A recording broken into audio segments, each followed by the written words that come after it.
Don't forget to like, share, and subscribe. Begin to set up your business, you need to know what you're trying to put together here. And in finding your business partner, your vice president, they have to know what your intentions are so that they can see if we're going to be able to operate together. Now you got so many relationships and things now to where maybe households are being put together and now we're creating some other arrangements. But someone has to be the one who has to be the spokesman for that organization. And now we're seeing, now because things are changing, now traditionally that has been the man. And Christianity, biblically, it has been the male. But if things change, then I probably wouldn't have a problem with that in reference if it had to change. We just need to establish who is going to be the head of this relationship.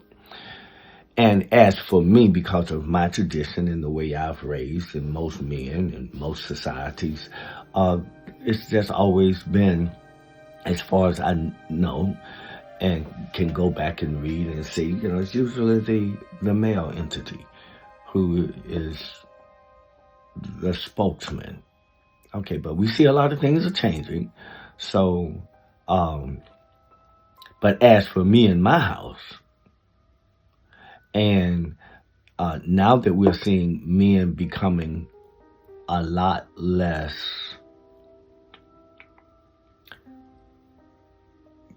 qualified, is that the right term? To be leaders in a household. They have not gotten themselves together enough to be able to lead anything. Why? Where do you learn to be a man or a head or leader? If you learn that from a man and he's a successful leader, and we consider him to have being led by a man in his home, or he's been given, he's been raised in the atmosphere of a responsible man who's taking care of his business and what have you, then unless he has that, then he's trying to figure this out. And if he's trying to figure it out if his head of his household is a female, as a man, that's kind of confusing. So the man kind of, this young man can be kind of confused as to what man or leadership looks like. So this is the danger in a lot of men not knowing how to relate to other men because they have been raised under a female. So you got these two energies that can set up a lot of confusion for young men. And I know that might be very simplistic, but simplistic is what we need in order to be able to explain something that is just appears to be natural. But when we have unnatural situations, that's changing the course of nature or what have you, to be productive, to be able to create life. When those things are interfered with, this is when we can have problems that, that can come and you don't know how to dig yourself from out of these situations.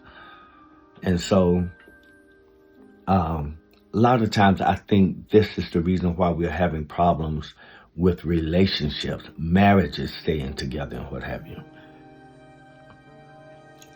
So, I want to address this morning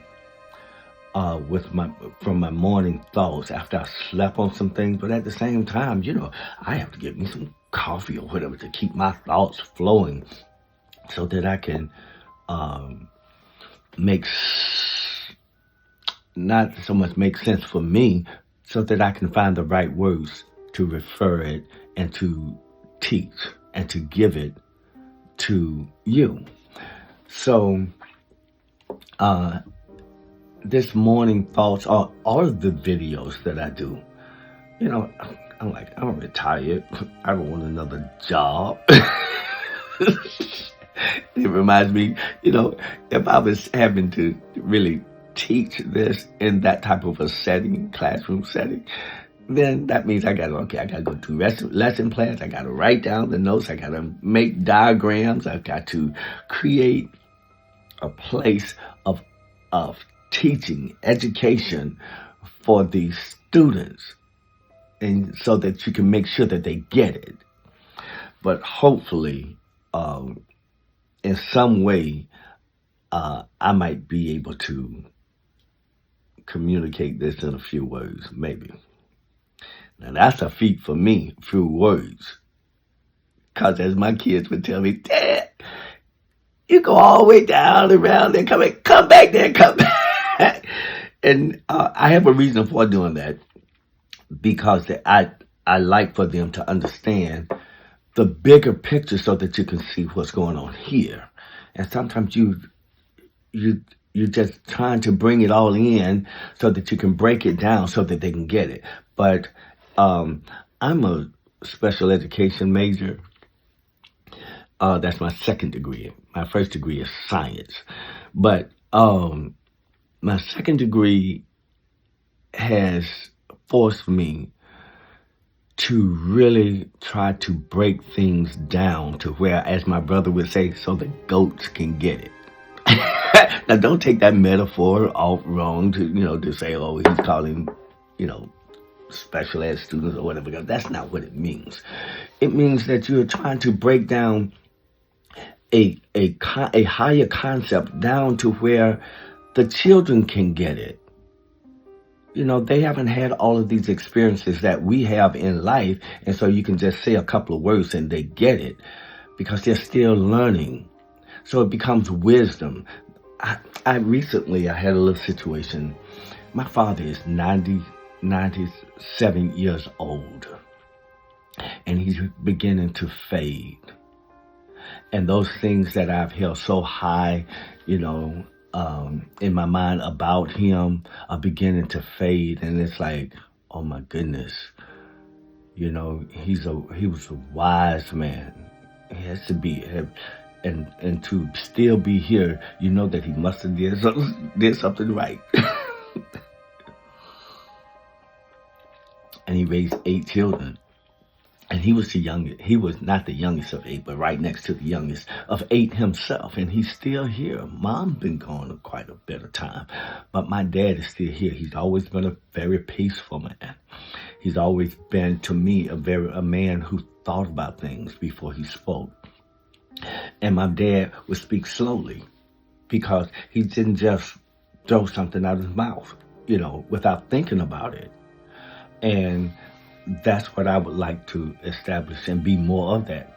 I'm speaking slow because I do have to think. I have to stop and think. And I think a wise man does need to, when you say something, you want to make sure that you've given it your best thought before you hand it to your loved ones. It's like a good mother. You need to study the ingredients of all this food and stuff before you feed it to your children. You need to do the best you can. Now, you may make some mistakes sometimes. That some things can get by you, but the wisdom that you already have helps you to be able to prepare this food because you want it to be the right thing for the health of your children. So me, because I care so much about you, I have to stop and think. I have to make sure, just like as I was very tenderly and kind of, as my present significant other, she was saying, I'm walking on eggshells. Well, I'm walking on eggshells to teach you because I don't want to say the wrong thing and your mind go race into another place. And that's not what I was saying. Often my children have come to me, even lately at this age. My kids are in their 20s and stuff, and they're... Don't forget to like, share, and subscribe.